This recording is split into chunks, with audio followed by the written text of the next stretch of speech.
So these are just some ways which you can use like a Viper bag, a Cobra bag, or a double-ended ball for basic boxing, rather than just wailing away at it. Now this thing will come up back at you. That's the whole point, because it forces you to think about attack and defense. The most important fundamental in boxing is the step from outside of range to inside of range and then back out. And we're going to use a jab for this because that's the most important, and it's a starting block. So what I want to work on is stepping in and then back out of range. Stepping in, back out of range. Stepping in and back out of range. Stepping in, back out of range. Stepping in and back out of range. That's where I begin. I want to start to develop a sense of timing though. I want to start seeing this ball as being his movement, and that I want to time my movement to his movement. If I just fire away, I'm not really seeing his movement. So what I want to do is I want to throw a jab, step back, let it come at me, throw another jab, step back.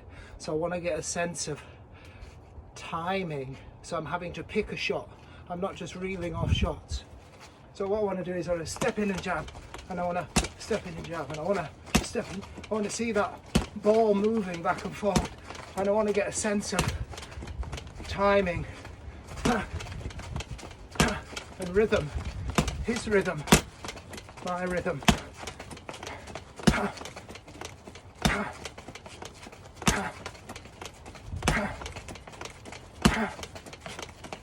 And already that's much more developmental than just wailing away. Now you notice that my rear hand is up. If I'm throwing shots, I'm stepping into range. He's doing the same thing, and he's throwing that jab. It's a high probability that I'm going to get jabbed, and I want to have this hand here to defend against that. Now I can work that by stepping in and then not stepping back out in time, and I've got this hand here to check that action. So I step in and touch that, step in and touch that, step in and touch that. Now, with that in mind, I can go back to working timing. Sometimes I might want to touch that just to get a feel for it. I'm inside. I didn't get out in time, or I've decided to stay inside for something.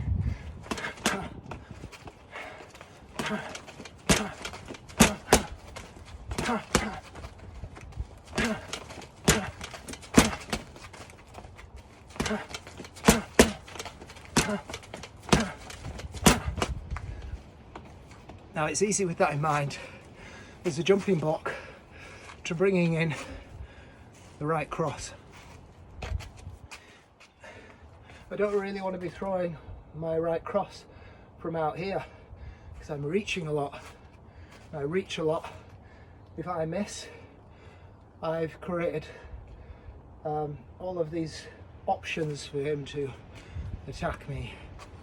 I'm also likely to throw myself off balance, or at least to slow the amount of time that I can cover up from a mistake. So I want to be getting in close to throw that cross so that I can fully extend into that target. And generally what happens when I jab, he's moving back anyway. So with this same type of sense of stepping in and not out and checking that return shot, I can now put that cross in. But to make that purposeful, I want to then get back out after the cross. So again, I'm stepping in, crossing, and then getting back out. I'm stepping in, crossing, getting back out.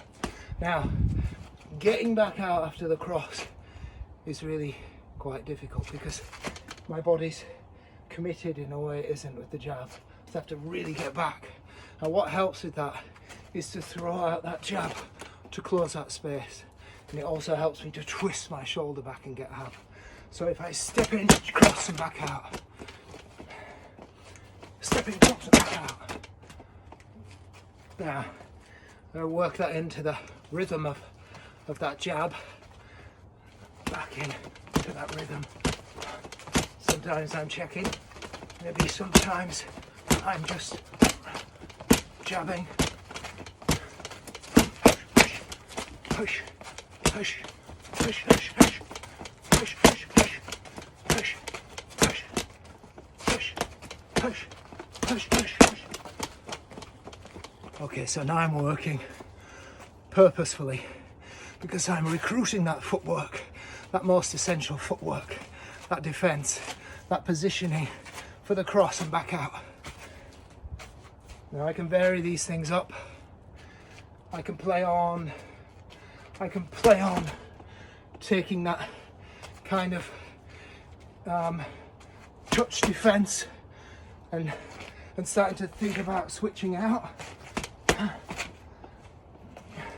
I can, instead of parrying that return, I can start to work to the sides.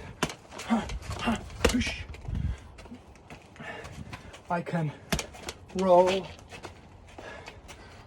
work on rolling shots, but at its heart, I'm going to be looking at that step, cross, back. This is going to be the fundamental. I can use the double jab,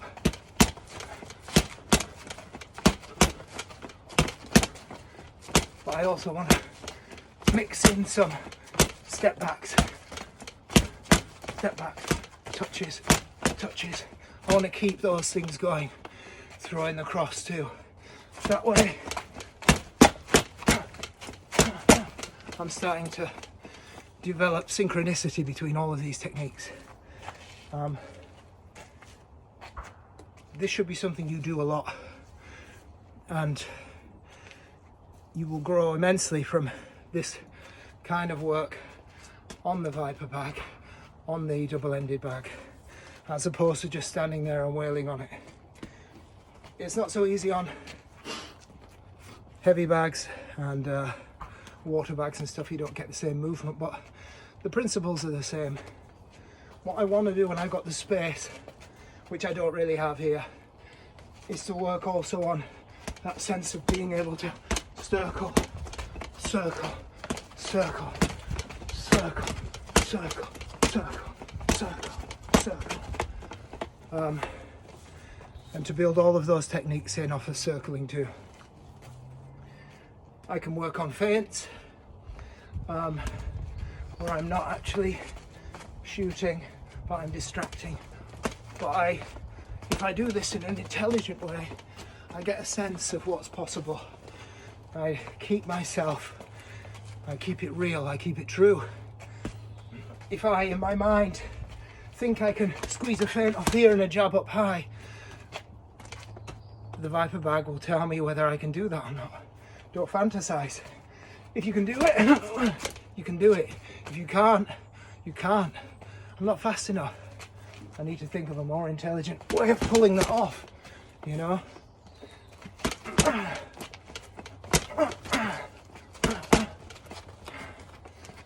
But work.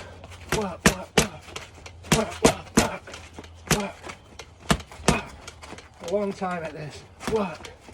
Start to work head movement. Side to side. Side to side. Side to side. So we're varying it. We'll be moving in and back out. We'll be staying in, working on head movement, starting to recruit shots from this closer range like uppercuts because I'm still inside.